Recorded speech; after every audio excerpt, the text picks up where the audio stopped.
안녕하세요. 있는 거 없는 거 전부 다 다른 자식들 퍼주고 나서 이제 와서 사는 건 저희랑 살겠다는 시어머니와 연을 끊게 된 이야기하러 이렇게 찾아왔습니다. 남편과는 같은 회사를 다니며 직장 생활을 하다가 처음 알게 된 사이예요. 같은 부서라서 자주 마주칠 일은 거의 없었다 보니 입사 초반에는 그냥 지나가다가 마주치는 정도로 얼굴도 겨우 알고 지내는 사이였어요. 그러다 제가 부서 이동을 하게 되면서 그때 같은 부서 사람으로 일을 하게 되었지요.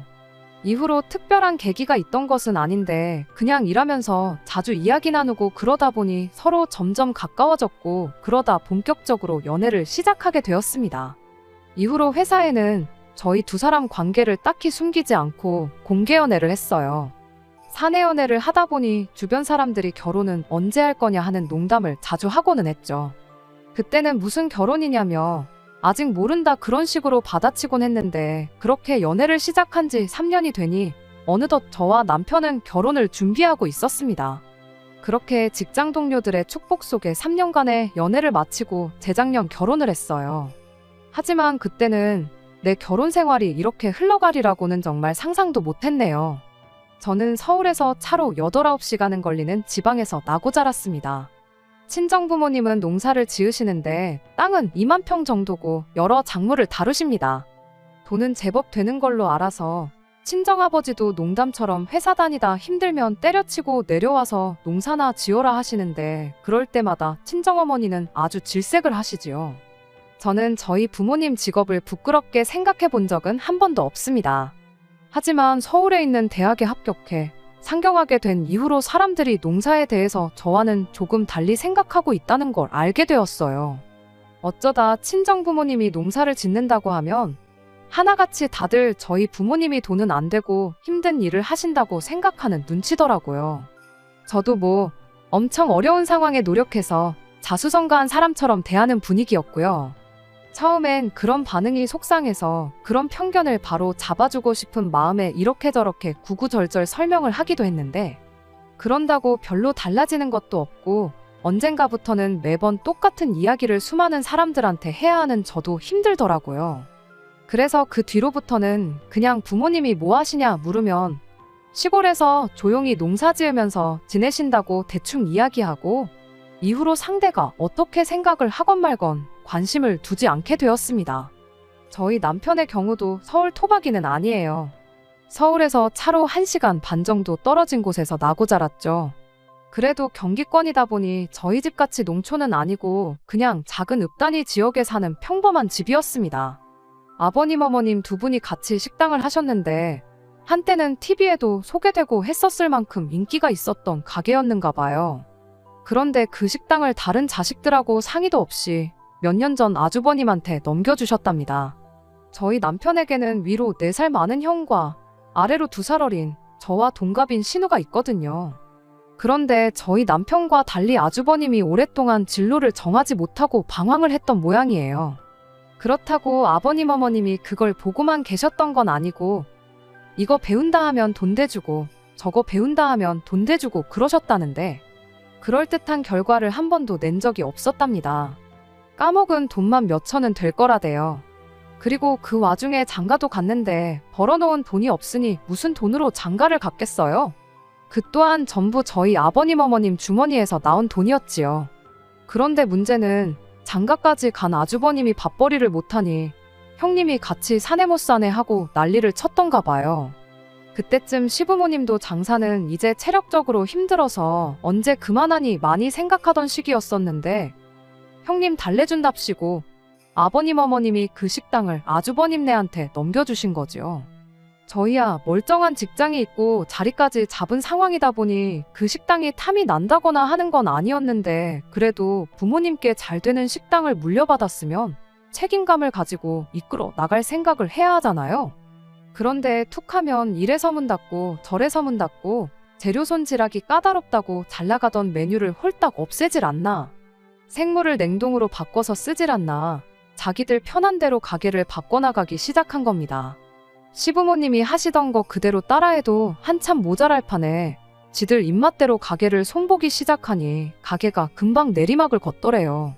그래도 어머님 아버님이 평생을 두고 하던 가게였더니만큼 애정이 남아있어서 그랬나. 어떻게 또 막판에 당신들 노후 자금 다 끌어다가 대주셔가지고 용케 문은 안 닫게 만들어주셨다는데 가게 문 닫는 꼴을 보기 싫으면 어머님 아버님이 도로 가게를 가져오셨어야지. 그렇게 급한 불만 끈다고 해서 될 게 아니라는 생각밖에 들지 않았지만 그쪽 일은 그쪽 일이다 싶어서 그냥 신경 끄고 있었습니다. 신우도 사는 건 녹록치 않은 모양새였어요. 남편보다 어린 신우였지만 대학 졸업 후 동네 작은 회사에서 일 좀 하다가 바로 시집을 갔거든요. 결혼하자마자 애 갖고 그래서 회사 관두고 이후로 애를 연년생으로 둘이나 낳으면서 완전히 전업주부가 되었다대요. 그리고 신우네 남편은 결혼 전부터 동네에서 작은 카페를 하고 있었답니다. 처음엔 그래도 장사가 괜찮았던 모양이에요. 하지만 둘이 결혼하고 나서 2년 정도 지났나 그 즈음에 바로 옆 건물에 대형 프랜차이즈 카페가 들어왔답니다. 거기다 엎친 데 덮친 격으로 거기에 큰 대형 카페가 생기니 다른 저가형 프랜차이즈들도 하나둘씩 들어서기 시작했대요. 대형 카페 들어왔을 때는 그래도 작은 카페 찾아주는 손님들이 있긴 해서 이래저래 버티고는 있었는데 저가형 매장이 하나둘 들어차기 시작해서 5분 거리에 카페만 5개가 생기니 그때부터는 버틸 재간이 없더랍니다. 그때쯤 또 어머님 아버님이 신우네를 도와주신답시고 대출까지 받으셨다 들었습니다. 하지만 결국 신우 남편네 가게는 문을 닫게 되었고 문을 닫으면서 카페 대신 작은 분식점 하나를 열었다는데 그 돈마저 시부모님 이름으로 대출을 또 받아서 열게 되었다는 거예요. 말로는 신우가 갚는다고 했다는데 누가 갚고 있는지 그 속을 누가 알겠어요. 이런 모든 사정을 결혼 전에 알았다면 제 결정이 좀 달라졌을까요? 그럴지도 모르지요. 하지만 결혼 전에는 그저 어머님 아버님이 식당을 하시고 TV에도 나왔다 해서 더 깊게 파고들 생각을 못했어요. 식당에 가보시면 알겠지만 내부 인테리어도 그렇고 제법 그럴듯하거든요. 그리고 아주버님이나 신우 다 가정 꾸리고 잘 산다 하는데 제가 솔직히 어떻게 해놓고 사는지 뭘 먹고 사는지까진 따질 수 없잖아요. 그저 가족들 다 자기 밥벌이는 하고 사는구나 그럼 됐다 싶었네요. 남편하고 저 두 사람만 놓고 봤을 때는 솔직히 비슷비슷한 조건이기도 했고요. 결혼할 때 시댁으로부터 도움은 전혀 받지 않았습니다. 지금에서야 생각해보면 남편이 먼저 성인들이 결혼하는 건데 부모님 도움을 받는 건 아닌 것 같다. 반반이 어떻고 저떻고 한 게 다 제 앞에서 쇼한 건가 싶기도 해요. 어차피 아버님 어머님은 저희를 도와주실 형편이 못 되었으니까요. 하지만 그때는 남편이 하는 말이 그럴듯하다. 일리가 있다 싶었어요. 그리고 어쨌든 저희 부모님도 농사로 힘들게 돈을 벌고 계셨으니 저도 손 벌리고 싶지 않았고요. 친정부모님은 그래도 아무것도 안 해가면 시부모님 눈밖에 나지 않겠냐며 예단 비용으로 2천만 원을 주셨는데 솔직히 그 돈은 제가 중간에서 가로챘어요. 가로챘다기보단 원래는 결혼 준비로 바빠서 신혼여행을 다녀온 뒤 친정부모님하고 다 같이 모이는 자리를 만들어서 전해드릴 생각이었거든요. 어쨌든 저희 부모님이 큰돈 쓰시는 건데 체면 좀 살려드리고 싶었으니까요. 그런데 어머님이 그 복을 당신 발로 차시대요. 저희가 반반 결혼을 하는 걸로 이야기가 된 이후 결혼 준비 자체는 큰 문제 없이 진행되고 있었습니다. 집은 남편과 제가 모아둔 돈을 합치고도 부족해 대출을 받아서 서울에 있는 아파트 전세로 일단 들어갔어요. 집뿐만 아니라 혼수도 그랬지요. 결혼식 비용은 들어온 축의금으로 각자 해결하기로 했고요. 그런데 결혼식 당일날 어머님이 급하게 쓰실 곳이 있다며 축의금을 달라고 하시대요. 결제는 해야 되는데 어머님이 옆에서 계속 축의금 타령을 하시니 정신도 없고 그래서 일단은 알겠다 하고 빌려드렸습니다. 그런데 그런 와중에 축의금까지 그렇게 가져가시곤 시간 지나서 그 돈은 언제 주실 거냐 물으니 그 돈은 당신이 그간 뿌린 돈을 수거한 거나 마찬가지라며 못 준다고 딱 말을 자르더라고요. 솔직히 좀 황당했지요. 시댁 쪽 하객 대부분이 남편 하객이었으니까요. 축의금은 원래 부모님한테 드리는 거다 하는 말이 많아서 저도 되도록이면 이야기를 더 꺼내고 싶지는 않았어요. 그저 그렇게 가져가실 거면 빌려간다고 할 게 아니고 결혼 전에 미리 남편에게 전해놓는다던가 하는 게 맞지 않나 싶었죠. 하지만 무엇보다 가장 황당했던 건 그렇게 가져간 축의금이 알고 보니 아주버님 손으로 들어갔다는 사실이었지요. 나중에서야 알게 된 건데 아주버님이 그때 마침 급하게 식당 일로 돈이 필요했다나요? 말로는 다 가져간 게 아니라 1,000만 원도 안 됐다는데 1,000만 원이고 1,000원이고 돈은 돈이잖아요? 며느리로서 이렇게 말하자니 그렇지만 어머님도 아주버님도 괘씸해서 친정에서 받아온 예단비 2,000만 원을 제가 그냥 중간에서 갚기로 하고 아무것도 안 해드린 거예요. 이후로 솔직히 저나 남편이나 시댁 식구들하고는 뭐 크게 교류가 없었습니다. 일단 시댁하고 물리적인 거리가 크다는 게 가장 큰 이유였지요. 물론 양가 부모님께 똑같이 매달 용돈이나마 필요한데 쓰시라고 30만 원씩 보내드렸고 명절이나 어버이날, 시부모님 생신같이 저희 도리를 해야 하는 날은 챙겼지만요. 하지만 그 외에는 가족 모임이라던가 그런 건 굳이 나서지 않았네요. 그러던 중 아버님이 저희 결혼한 지 2년쯤 되던 해에 폐암 판정을 받으셨어요. 그리고 뭐 제대로 손 써볼 여유도 없이 반년도 채 되지 않아 돌아가셨지요. 장사하면서 그렇게 시간 나면 담배를 피워대더니 인간이 결국 폐암으로 죽었다면서 슬퍼하시는 시어머니를 보니 이때는 뭐 그동안 서운했고 그런 걸 떠나서 저도 그렇고 다들 상심이 컸고요. 그런데 아버님 장례 치르고 나서 처리해야 할 일들이 어느 정도 마무리가 되었을 무렵 시어머니 주도로 다시 온 가족이 자리에 모이게 되었는데 그 자리에서 정말 어이없는 이야기를 듣게 되었습니다. 아버님이 돌아가시기 며칠 전 유언을 남기셨다는 겁니다. 아주버님네, 시누네, 어머님만 모여있는 자리였다나요? 저희는 그런 모임이 있는 줄도 몰랐고요. 그런데 아버님이 하셨다는 유언 내용이 가관이었습니다. 아버님이 어머님더러 당신 죽으면 꼭 둘째 아들내, 그러니까 저희 집으로 가라고 하셨다는 거예요. 그 이야기를 듣자마자 저도 모르게 저희 집이요? 저희 집엔 왜요? 하는 소리가 입에서 절로 튀어나왔어요. 왜 평생을 살아오신 삶의 터전이나 마찬가지인 여기를 두고 연고 하나 없는 저희 집으로 가라고 하신 거냐 물으니 그 의중이야 당신인들 알겠냐 하고는 말을 줄이시더라고요. 그렇잖아요. 시누나 아주버님네가 저희처럼 다른 지역에 자리를 잡으셨다면 모를까 난데없이 콕 집어서 저희 집에 가서 살라고 하셨다니 솔직히 그 말을 믿을 수가 없었어요. 시어머니 생각에는 그동안 시누랑 아주버님네하고 가까이 살았던 만큼 저희들한테 소홀했던 게 마음에 걸렸던 게 아니겠느냐고 하시는데 솔직히 말해서 무슨 말로 포장을 한들 도저히 납득이 가지 않는 소리였습니다. 그 와중에 아주버님이랑 신우가 입을 모아서 그래도 아버지 마지막 말씀인데 자식이면 그 유언을 따르는 게 그림이 좋지 않겠냐며 시어머니가 저희 집에 와서 사는 걸 부추기대요. 아무 말도 나오지 않는 상황에 일단은 남편이 그건 말도 안 되는 소리다 하고 딱 잘라 거절을 해준 덕분에 당장 시어머니가 저희 집에 와서 사는 일은 없게 되었습니다. 그렇게 시아버지가 돌아가시고 나서 1년이 채 되지 않았을 때 일이에요. 시어머니가 언젠가부터 마른 기침이 계속 나오고 속도 미식거리고 두통 때문에 죽겠다면서 툭하면 저희한테 전화를 해서는 그렇게 앓는 소리를 하기 시작했습니다. 아버님이 폐암 판정을 받기 직전에 딱 그런 증상을 보이셨다면서 아무래도 평생을 담배랑 붙어 산 인간 옆에서 지냈다 보니 간접흡연 때문에 당신한테도 무슨 이상이 생긴 거 아니겠느냐 하시는데 그 말을 들으니 또 신경을 안 쓸래야 안 쓸 수가 없었어요. 병원을 다녀와 보시라고 말해도 근처에 사는 두 자식들이 장사를 하는데 걔들이 워낙에 시간 내기 힘든 상황인 건 니들도 알지 않냐면서 은근슬쩍 아주버님하고 신우랑 같이 병원 다녀오기 싫다는 식으로 말을 하시더군요. 병원에 꼭 누구랑 같이 가야 하는 건 아니지 않느냐 물어도 무슨 진단이 나올 줄도 모르는데 혼자 가기 무섭다고만 하시고요. 그 와중에 또 이쪽에 있는 병원보다야 서울에 있는 병원이 훨씬 더 정확하고 잘하지 않겠냐면서 굳이 저희랑 같이 병원을 가고 싶다는 식으로 계속 이야기를 꺼내시는데 저야 시어머니니까 그냥 모른 척 넘길 수 있다고 쳐도 아버지 돌아가신 지가 1년도 되지 않는 남편한테는 아프다고 앓는 소리 하는 어머니를 그냥 두고 볼 수도 없는 노릇이었겠지요. 결국 남편하고 상의한 끝에 일단 어머님 보고 올라오시라고 하자 그리고 같이 병원에 모시고 가자 했어요.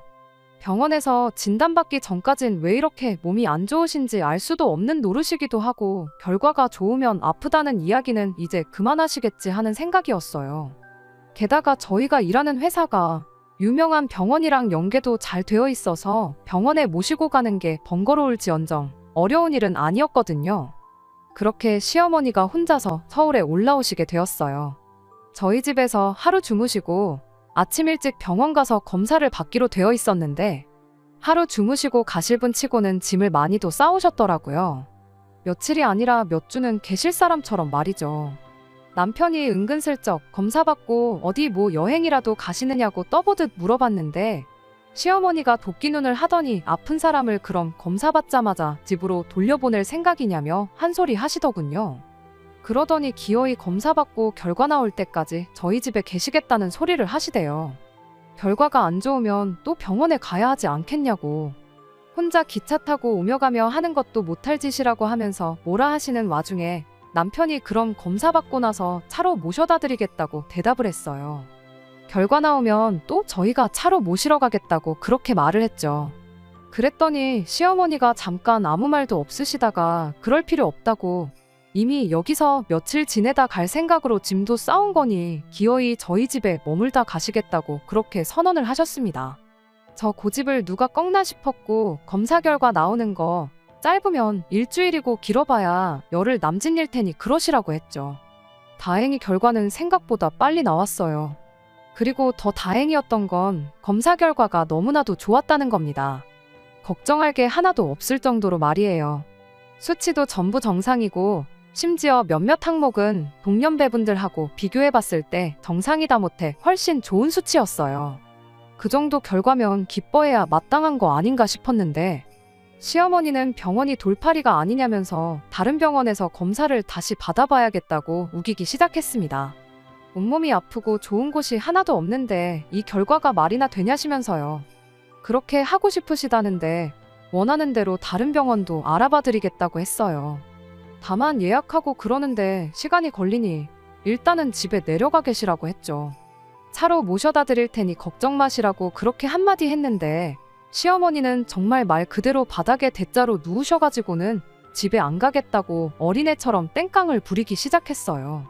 집에 혼자 있으면 너무 외롭고 쓸쓸하시다고 없는 병도 생길 지경이라면서 가기 싫으시다네요. 저희 집에 며칠만 더 있게 해달라고 말 그대로 떼를 쓰시더라니까요. 아버님 떠나시고 얼마나 외로우시면 저러시나 싶어서 매몰차게 할 수가 없더라고요. 다른 것보다 이러지도 저러지도 못하고 있는 남편을 보고 있자니 안쓰러워서 그래서 일단 며칠 더 계시라 했어요. 이땐 남편도 무척 저에게 미안해했고요. 그런데 어머님이 계시니까 신경 써야 할 게 한두 개가 아니더군요. 먹는 것부터가 문제였지요.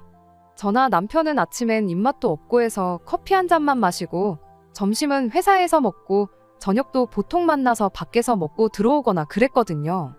그런데 어머님이 집에 계시니까 저희 원래 지내던 방식으로 지낼 수가 없어서 어쩔 수 없이 반찬을 하기 시작했어요. 사정을 들으신 친정어머니가도 좀 보내주셨고요. 맞벌이하는 와중에 반찬하는 것도 힘들고 친정어머니께도 죄송하고 반찬을 사다 먹는 것도 생각해봤는데 어머님께서 음식에 좀 예민하셔서 바깥 음식은 안 좋아하시거든요. 당신이 해드시면 좋겠는데 알아서 해드시면 모를까 며느리 입장에서 당신 손으로 만들어 드시라 할 수도 없고 여러 가지로 어려운 상황이었네요. 결국 지인의 도움으로 또 다른 병원을 예약하게 되었어요. 검사 후 결과 나오는 데까지 또 열흘이 걸렸고 여기 오셔서 잘 먹고 잘 드셔서 그런 건지는 모르겠는데 미약한 차이이긴 하지만 오히려 결과가 먼저 받은 결과보다도 훨씬 더 좋았습니다. 이젠 진짜로 집에 모셔다 드리겠다고 했는데 시어머니는 끝까지 집에 갈 생각은 안 하시고 하루만 더 있겠다. 이젠 진짜 하루만 더 있겠다 하시면서 그렇게 2달을 더 버티셨어요. 그때쯤부터는 저도 이러다간 진짜 모시고 살게 되겠다 싶어 아무 말도 하지 않을 수가 없더라고요. 그러다 결국 기어코 저를 폭발하게 만든 사건이 하나 일어났어요. 사건이 있기 며칠 전 제가 친정어머니께 더는 음식을 보내지 마시라 했어요. 먹고 싶으면 제가 이야기를 할 테니 괜히 밑반찬해서 보내지 마시라고요. 처음에야 어머님 드시는 게 신경 쓰여서 어쩔 수 없이 친정어머니 도움도 받았지만 한 달이 넘어갈 때부턴 어머님 때문에 친정어머니 고생시키는 게 말이 되나 싶었거든요. 그리고 그런 와중에 어머님이 언젠가부터 친정어머니가 보내주시는 반찬을 가지고 투정을 하시대요. 너희 어머니는 맨날 똑같은 거밖에 못하냐면서. 그런 소리 듣고 좋다 할 며느리가 세상 천지 어디 있겠어요? 그래서 친정어머니한테 더는 보내지 마시라 한 거예요. 그런데 제가 이야기하고 얼마 지나지 않아 친정어머니가 또다시 기어이 김치부터 시작해서 음식을 한가득해서 보내주셨더라고요. 그리고 선물 들어온 거라며 보리굴비에 한우에 직접 농사 지으신 나물에 이것저것 잔뜩 챙겨서요. 택배가 금요일 낮에 도착했다고 연락이 왔고 냉장고에 넣어야 할 것도 있었으니 어머님더러 받아서 냉장고에 좀 넣어달라 했습니다. 지난번엔 홧김에 이제 보내지 마시라 했지만 또 막상 친정어머니가 보내주신 반찬이 냉장고에서 저를 기다리고 있을 걸 생각하니 빨리 퇴근해서 밥 먹고 싶단 생각밖에 안 들대요. 그렇게 들뜬 마음으로 집에 돌아왔습니다. 집에 도착하니 어머님은 TV를 보고 계셨고 집은 어느 때와 마찬가지로 엉망이었어요. 치사하게 들릴지 모르겠지만 저희 어머님은 저희 집에 계시는 동안 솔직히 말해서 청소기 한 번 돌려주신 적 없고 남편 양말 한 짝 개어주신 적 없습니다. 아무튼 배도 고프고 허기가 졌지만 청소부터 해놓고 먹자 싶어서 불이 나게 집 정리를 시작했어요. 어머님은 점심에 뭘 드신 건지 설거지도 평소보다 많이 쌓여 있었고 그래도 이래저래 정리가 끝나갈 때쯤 남편도 퇴근을 해서 집에 들어오대요. 그렇게 이제 저녁상을 차리려고 냉장고를 열었습니다. 그런데 친정어머니가 말씀하신 것과 달리 반찬들이 몇 개 없더라고요. 심지어 뚜껑을 여니 반밖에 안 찬 것도 있었고요. 그래서 어머님께 이게 전부냐 물으니 어머님이 아무렇지도 않은 표정으로 반찬이 너무 많아서 신우를 불러서 챙겨주셨다는 겁니다. 제가 황당해서 저한테 말도 안 하고 신우한테 준 거냐니까 그럼 당신이 그런 것도 저한테 허락을 받아야 하냐대요. 어이가 없어서 저희 친정어머니가 보내주신 거잖아요. 라고 대꾸하니 니네 친정어머니가 너 혼자 먹으라고 보냈겠냐면서 저더러 욕심도 사납다 그러시는 거예요. 그러면서 저더러 성격을 좀 고쳐 그러는데 황당해서 말도 잘 안 나오대요. 그리고는 설마 싶어서 냉동실을 열어보니 친정어머니가 보내주셨다는 것들도 하나도 안 보였어요. 제가 보리굴비며 한우랑 나물 말린 건 다 어디 있냐고 하니까 어차피 니들 집에서 밥도 잘 안 먹지 않냐면서 거기 신혼에는 애들도 있고 그래서 그것도 줬답니다. 얼마나 아무렇지 않은 표정으로 뻔뻔하게 말씀하시던지 황당해서 기가 차더라니까요. 저는 말 그대로 할 말을 잃었습니다. 어쩜 저렇게 뻔뻔하신가 싶고 어디부터 따져야 되나. 화가 나서 머리가 안 돌아가는 느낌이었달까요? 그런데 그때 모든 상황을 지켜보고 있던 남편이 재산은 형한테 다 퍼주고 이제 퍼줄 게 없으니 우리 집 냉장고를 신우한테 퍼주냐면서 도대체 나한테는 뭘 해주려고 이러는 거냐고 빈정대기 시작했어요. 그러자 어머님께서 당신 사는 집 거기 보증금 빼서 저희 주신답니다. 저는 솔직히 그때까지 그 집은 그래도 어머님 아버님 명의로 돼 있는 줄 알았는데 반전세라는 사실을 알고 깜짝 놀랐어요. 그러자 남편이 그까짓 거 보증금 뭐 2천이나 되냐 3천이나 되냐 짜증을 내더니 그 돈 받고 독박 쓸 일 있냐면서 대뜸 어머님더러 집에 가게 짐 챙기라 그러대요. 그런데 어머님이 집 싫다 안 간다 하시니까 그러면 신혼에 데려다 준다고 빨리 옷 입으라고 윽박을 질렀어요. 저는 남편이 그 정도로 세게 나올 줄은 몰랐고 못 간다 버티시는 어머님을 보니 마음이 좋지가 않더군요. 그렇지만 남편을 말리거나 나서고 싶지는 않대요. 저도 저대로 어머님께 서운하고 맺힌 게 있었으니까요. 어머님이 이런 법이 어딨냐. 네 아버지 유언 못 들었냐. 어떻게 네가 나를 내쫓냐며 못 간다고 버티시는데 이게 다 무슨 꼴인가 싶고 한숨만 나오더군요. 그래도 결국엔 남편이 어머님을 끌고 나갔습니다. 그리고 베란다에서 내려다보니 남편이 기어이 어머님을 차에 태우더라고요. 그리고 곧이어 남편이 전화로 저한테 어머님 짐 가지고 내려오래요. 전 그때 남편이 시키는 대로만 움직였어요. 그렇게 어머님 짐을 챙겨서 1층으로 내려가니 남편은 운전대를 잡고 씩씩거리고 있고 어머님은 흐느끼고 계셨습니다. 당신이 뭘 그렇게 잘못한 거냐며 너네는 여유있게 살지 않냐? 아주버님네하고 신우네는 그게 안 되니까 좀 도와준 건데 그걸 이해를 못하냐면서. 하지만 제가 보아하니 반찬을 준 게 문제가 아니라 그간 남편 가슴에 맺힌 게 있던 게 그렇게 터져나온 게 아닌가 싶어요. 그러니 더욱이 제가 끼어들 수도 끼어들고 싶지도 않았네요. 그리고 남편과 함께 차에 올라탔고 그 길로 신우네 집으로 향했습니다. 신우네 집 앞에 도착해 신우를 불러냈고 그대로 어머님을 내려드렸지요.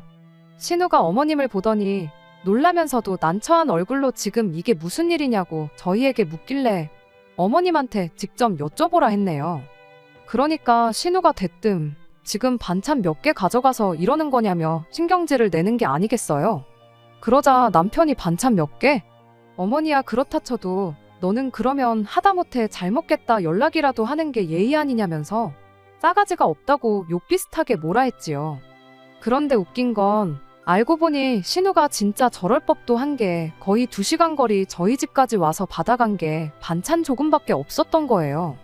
그냥 시어머니 잘 지내시나 궁금해서 왔다 간 거지 반찬 조금 얻어간 거 그거 기름값도 안 나온다면서 따지고 들더라고요. 그래서 친정어머니가 보내주셨다는 한우랑 보리굴비같이 조금 비싼 것들의 행방을 물었는데 신우가 그건 또 뭔 소리냐며 금시초문인 반응이었어요. 알고 보니 그 와중에 시어머니는 신우 오기 전에 아주버님 먼저 불러내서 그 집에 따로 챙겨줬던 겁니다. 그러니까 또 신우는 신우대로 시어머니한테 섭섭하다고 난리를 치더라고요. 그러더니 저희한테 그렇게 한마디 하대요. 엄마가 우리보다는 큰오빠를 더 우선시하시는 것 같은데 우리 집 말고 그 집에 모셔다 드리라고요. 그러면서 시아버지가 돌아가실 때 남기고 간 유언 그거 다 뻥이라고 그런 말 하셨던 적 없다는 사실을 저희한테 말해왔어요. 큰오빠네나 자기 집이나 모실 형편도 안 되고 엄마가 우리한테 더 해줄 수 있는 것도 없는 것 같고 그래서 자기랑 아주버님이 둘이 짜고 그렇게 말했던 거라네요.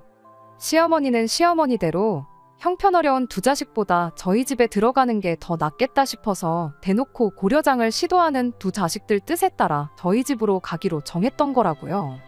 이미 이야기 다 끝난 거나 마찬가지인 상황인데 신우랑 더 실갱이할 게 뭐 있나 싶었어요. 신우의 자백이 반찬값 정도는 하는 것 같아서 신우한테 다른 건 더 따져묻지 않고 그 길로 저희는 차를 돌려 아주버님 가게로 향했습니다. 남편 어릴 적에는 그래도 줄도 서서 먹는 그런 가게였다는데 저희가 갔더니 손님 하나 없고 아주버님이랑 형님 두 분 말고는 아무도 없었어요.